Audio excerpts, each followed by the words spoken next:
Nós vamos falar de batalha espiritual, porque batalha espiritual é involuntário, a gente passa todo dia e quando vence uma se levanta outra e a gente está sempre enfrentando batalha espiritual. E essas batalhas, elas vêm com muitas aflições, e a gente percebe aí, todos os servos de Deus, quantas aflições eles passaram, né? Então a gente vai inclusive ver que esse chamado de Deus, ele também envolve aflição. A gente pega como base, tá? Eu vou narrar para você, a gente não vai lá não, porque eu quero resumir a mensagem. A gente pega como base a primeira batalha do povo de Deus, do povo hebreu, quando eles saem do Egito.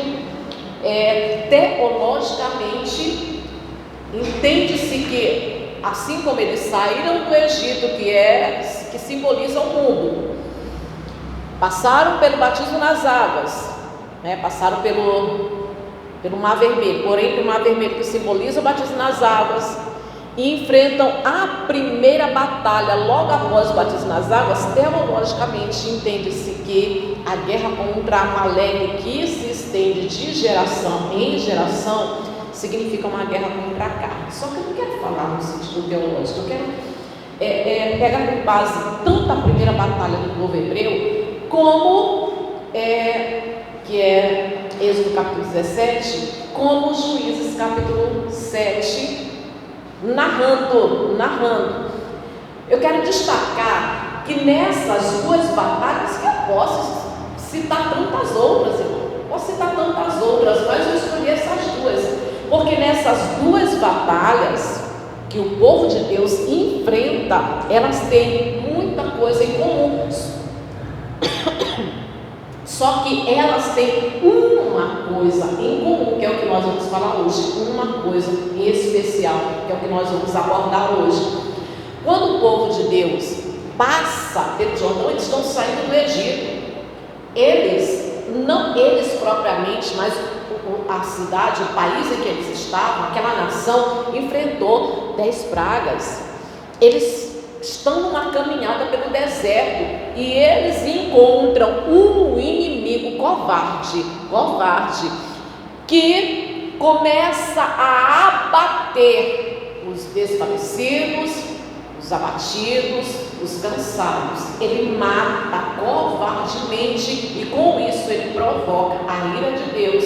Então, Deus autoriza a guerra, a peleja, e aí, Moisés fala para Josué, escolhe pois homens para que vá para a peleja.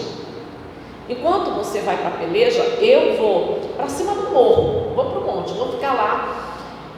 E nessa peleja, eu aconselho você a ler, tá? Estou narrando porque senão vai demorar muito, porque a gente vai dar uma passeada na Bíblia, rapidinho. Apesar de eu pegar só uma característica, mas vai ter que dar uma passeada na Bíblia. Eu vou para cima do monte, e ele foi para cima do monte, e lá ele levou a vara, o bordão, que era símbolo da manifestação do poder de Deus na vida de Moisés. E ele ficava com as mãos erguidas. Perceberam que quando Moisés estava com a mão erguida, o povo de Deus vencia a batalha. Quando ele cansava, ele abaixava a mão, o povo de Deus ia sofrendo baixa, ia perdendo a batalha. Então, por conta disso, eles colocaram uma pedra embaixo de Moisés. Moisés sentou, Arão e Hur seguravam as mãos de Moisés, e Josué e os escolhidos desbarataram os inimigos. Um dos maiores guerreiros que a gente tem, se a gente for falar assim, o nome de um capitão, o nome de um guerreiro na Bíblia, se a gente pedir o nome de alguém, olha, irmãos, dificilmente eu acredito que alguém cristão que tenha conhecimento da Bíblia não vai citar o nome de Josué, o maior guerreiro que a gente tem. Davi matou todo, mas Josué, ele foi um guerreiro em todos os sentidos, né? Não é à toa que o nome dele é Josué. E aí, tanto em Juízes 7 como em Êxodo 17, escolhe homens. Também em Juízes 7, Gideão, ele escolhe, por ordem de Deus, ele escolhe homens. E Deus escolhe. A gente enfrenta batalha diariamente, a gente enfrenta tantas batalhas. Às vezes a batalha diária, porque Jesus diz, basta cada dia o seu mal. Mas às vezes não é a batalha diária não. Às vezes é um levante do diabo. Oh meu Deus do céu, às vezes é um levante do diabo que você tem que entrar numa batalha. Não vou entrar nesse mérito hoje, que é preciso realmente sair da zona de conforto. Não entro nesse mérito hoje, mas eu quero falar sobre Deus escolhe. E para Deus escolher, Deus, ele é criterioso. E a gente também tem que ser, né? Nós temos que ter critério para tudo nessa vida. Deus é criterioso. Não somos nós que escolhemos, é Deus quem escolhe. E isso está escrito lá em João capítulo 15. Eu vos escolhi. Olha só, irmãos, ele escolhe, elege, capacita e envia. Escolhe, capacita e envia. E quem ele escolhe? Ninguém que se julgue incapaz de ser escolhido por Deus, porque aqueles que Deus escolheu foram como Gideão, o menor da sua casa. Foi como Davi, o esquecido menino, que era ignorado por todos, escondido, que ninguém via. E Deus escolhe assim, os fracos. Ninguém, como Moisés também, que dizia que era pesado de língua, que não sabia. Deus escolhe. E ninguém que diga assim, eu não tenho capacidade, eu não consigo, não. Deus escolhe, elege, capacita e envia. É interessante que tem uma frase que a gente até, acho que tem pessoas que até já procurou na Bíblia onde é que está escrito, né? Deus não escolhe os capacitados, mas capacita os escolhidos. Isso não está escrito na Bíblia. Por incrível que pareça, quem criou essa frase foi Albert Einstein. E não foi só essa frase, foi um verso, né? Foi mais do que essa frase. Eliminaram a segunda frase e todo mundo repete essa frase. Todo mundo repete essa frase de Albert Einstein, que Deus não escolhe os capacitados, mas capacita os escolhidos. E de fato é verdade, Deus escolhe e capacita. É Ele que escolhe e capacita. A primeira coisa de um guerreiro, de um soldado, inclusive o apóstolo Paulo dá características também para um soldado, mas a primeira característica de um soldado: coragem. Sem coragem ninguém vai para a guerra. Sem coragem ninguém vai para a guerra. Vamos correr um pouquinho a Bíblia. Deuteronômio capítulo 20. Começa bem aqui a ordem. Deuteronômio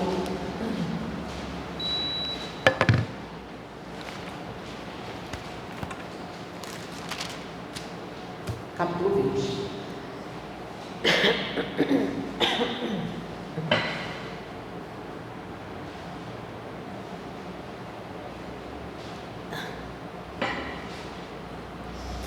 Começa bem aqui a ordem. Tem que ter coragem. Diz assim no versículo 8 de Deuteronômio capítulo 20. E continuarão os oficiais a falar ao povo, dizendo: qual homem medroso e de coração tímido, vá, torne-se para casa, para que o coração dos seus irmãos se não derreta com o seu coração. Dá uma pausa aqui.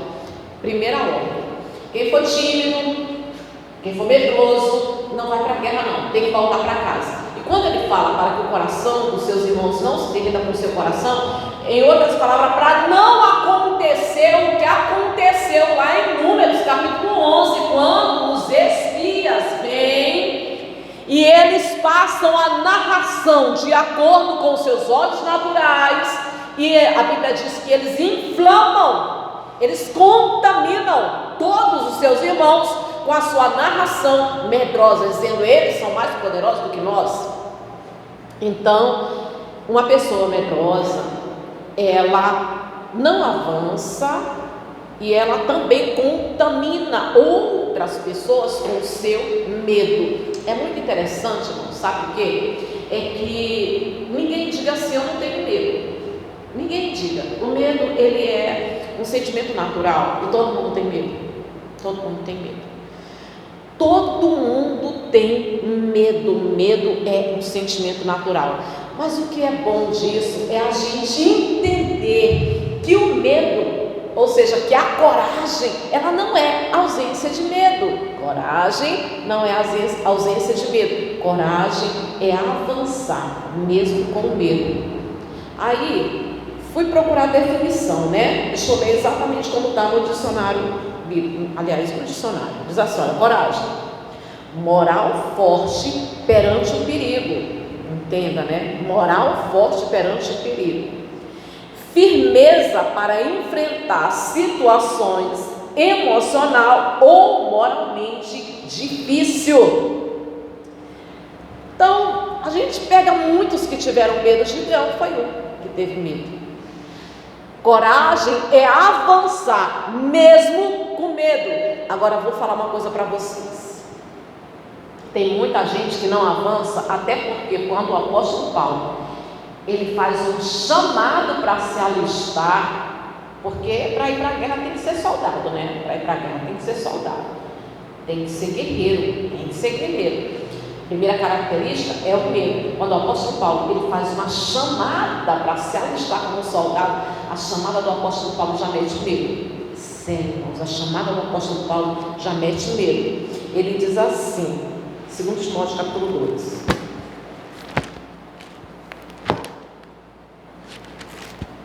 Segundo Timóteo,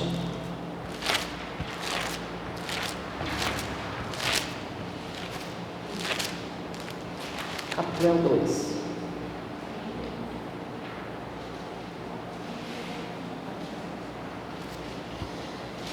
Vamos lá? Chegaram, né? Olha, só essa chamada aqui, ele chama Timóteo. Ele chama Timóteo. Só que a chamada dele já coloca medo, já dá medo. Diz assim, ó, no versículo 3: participa dos meus sofrimentos como bom soldado de Jesus Cristo. Ele continua dizendo, nenhum soldado em serviço se envolve em negócio desta vida, porque o seu objetivo é satisfazer aquele que o regimentou. Olha só, a chamada, sofre comigo. Volto a dizer, se a gente pegar os homens de Deus, uma das pessoas que mais sofreu aflição foi Davi. E olha que mais da metade dos salmos de Davi fala sobre aflição e sofrimento. Então, entrar para a guerra tem que ter a consciência de que vai acontecer dificuldades e aflições, vai sofrer. Acho que só a chamada já dá medo. Tem muita gente que quer ficar quietinho. Ela diz que ela tem muita fé em Deus, mas ela não mexe com o diabo, ela não quer luta, ela não quer batalha, ela quer ficar sossegada, ela quer ficar quietinha. Acontece que quando uma pessoa pensa assim, ela não avança, mas ela também corre o risco de perder o pouco território, o território que ela já conseguiu, que ela já alcançou. Mas ao mesmo tempo que ele faz uma chamada que dá medo, ele está chamando para sofrer, sofre comigo. Ao mesmo tempo, ele encoraja, porque também em 2 Timóteo, capítulo 2, versículo 7, ele diz assim, ó, no versículo 7, 2 Timóteo, capítulo 2, versículo 7, deixa eu ver se...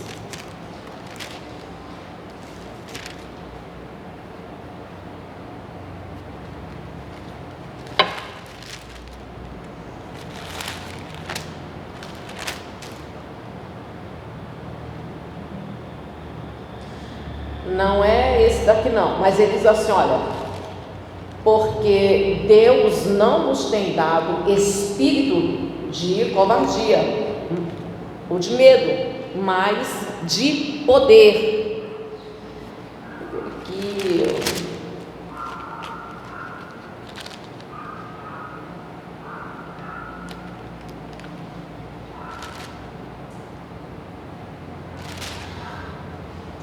Ok. Mas é isso mesmo. Deus não nos tem dado espírito de medo, mas de poder. Esse é o espírito que Deus tem nos dado. Vai lá, Romanos capítulo 8. Aqui tem praticamente a mesma coisa que eu quero falar. Romanos 8. Volta um pouquinho para trás. Romanos capítulo 8. Vou pegar aqui algumas referências bíblicas. Romanos capítulo 8.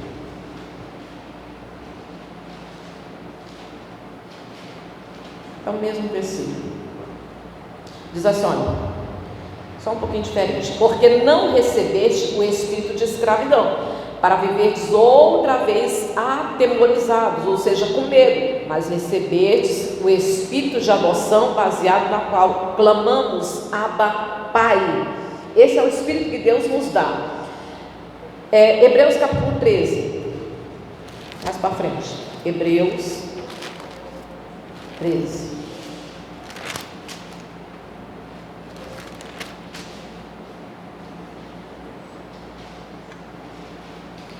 Pega o versículo comigo 6, diz assim, ó, assim, isso aqui é uma repetição do Salmo 56, diz assim, afirmemos confiadamente, o Senhor é meu auxílio, não temerei, o que me pode fazer, o que me poderá fazer o homem. A gente entende nesse bem aqui, que essa coragem não significa uma autoconfiança. Porque Davi, ele não está dizendo assim, eu não tenho medo, mas ele diz assim, a minha confiança está no Senhor. Em outras palavras, ele diz isso. Vou falar ousadamente, confiadamente. A minha confiança está no Senhor. Que pode me fazer um homem mortal? Que eu volto a dizer, é uma repetição que está lá no Salmo 56. Inclusive, tem até uma coisa bacana lá no Salmo 56. Vai lá comigo. Salmo 56, tem algo aqui bem interessante. Vai lá, Salmos. A passeada na Bíblia, a gente já vai ter.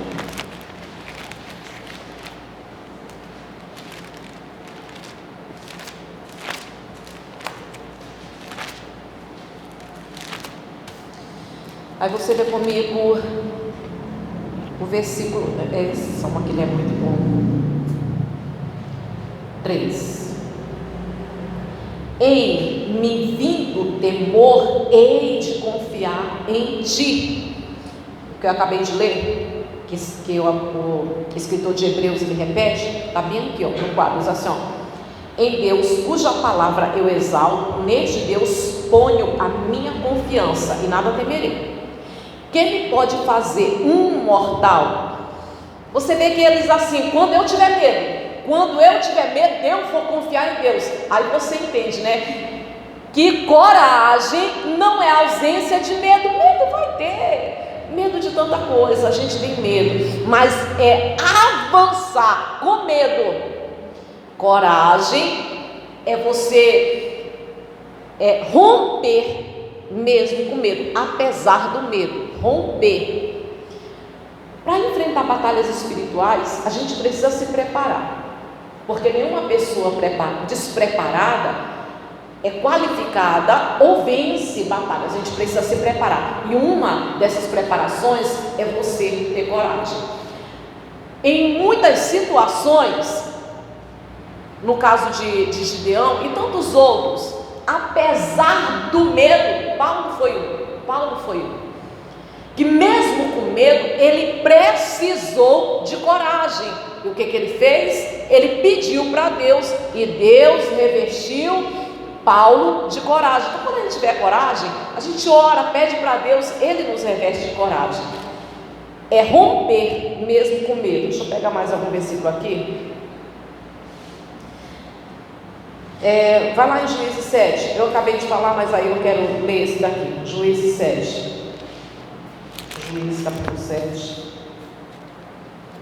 E aí eu vou finalizar já.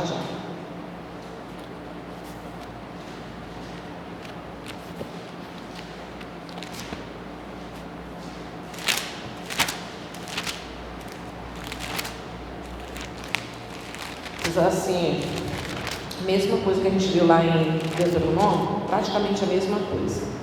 A gente pega o versículo 3, que diz assim, apregou, pois, aos ouvidos do povo, dizendo: quem for tímido e medroso, volte e retire-se da região montanhosa de Gileade. Então voltaram o povo, 22.000, e 10.000 ficaram. Quem conhece a história de Gideão sabe que Gideão, ele não era aquele homem cheio de coragem. Aquela coisa, irmão, a gente tem medo, mas Gideão, ele estava firmado na palavra do Senhor, confiança em Deus. Volta a dizer, coragem não é autoconfiança, coragem não é autoconfiança. A gente sabe que a gente não tem preparo de si mesmo, não tem capacidade de si mesmo, a gente sabe que a gente não é forte, muito pelo contrário. Quando a gente pensa que a gente é forte, tem até que ter muito cuidado com isso, né? Quando a gente pensa que a gente está bem, que a gente é forte, que a gente está bem, está firme, a gente se distrai, a gente vacila. Então, é se colocar ali na confiança, na dependência de Deus e entender que a gente é fraco, mas confiar em Deus. O próprio Gideão, ele ainda estava com medo, mas ele rompeu mesmo com medo. A gente está num momento bem complexo, porque tem acontecido coisas e a gente tem conhecimento de que mais coisas vão acontecer, muitas coisas estão vindo aí, estão se levantando e a gente não conhece o futuro, alguns problemas que se levantam, vamos enfrentar batalhas que ainda surgirão, que a gente ainda não tem noção. Às vezes são as batalhas dentro de casa, no trabalho, mas a batalha é no mundo mesmo, e muitas batalhas ainda vão se levantar na nossa vida, muitas batalhas. Filipenses capítulo 4. Filipenses capítulo 4. Finalizando.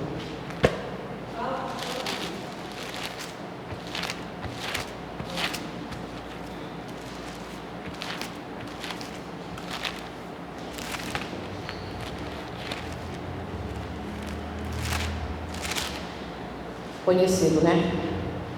Mas é aqui que a gente vai finalizar. Diz assim, ó, mesmo quando a gente estiver sentindo medo, a gente tem que lembrar, tem que falar, né? Crer com o coração e confessar com a nossa boca esse versículo 13 que diz assim, olha, tudo posso naquele que me fortalece. O que significa isso daqui?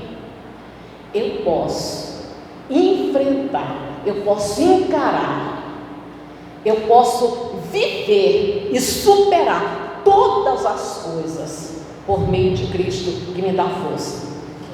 Muitas batalhas espirituais a gente enfrenta e a gente sabe que estamos sujeitos a viver, a enfrentar muitas outras batalhas espirituais que virão, e a gente está vivendo aí num momento bem difícil, sem saber o que será, né, do mundo, as coisas que vão surgir no mundo, como vai ser o desenrolar tanto da situação econômica, da saúde, de tudo, né, dessas tentativas de cura, dessa busca de muitas coisas a gente não tem conhecimento, a gente não sabe o que vai vir pela frente, a gente não sabe quais as lutas que vão surgir na nossa frente. Porém, mesmo com medo, se surgir um medo no nosso coração, a gente confia em Deus, crendo e confessando. Não importa o que se levante, a gente pode superar e vencer todas as coisas por meio de Jesus Cristo. Amém? Porque Ele é a nossa fonte de força. Aleluia. Se coloca de pé. Coragem. Agora sim, estou indo por parte. Estudo sobre batalha espiritual. A primeira coisa que a gente precisa ter é coragem. Coragem não é ausência de medo, não. Coragem. Depois a gente passa para outras coisas aí. A gente vem para... Ainda vem sair da zona de conforto, cobertura espiritual, vem umas coisas aí importantes. Fecha os olhos, em nome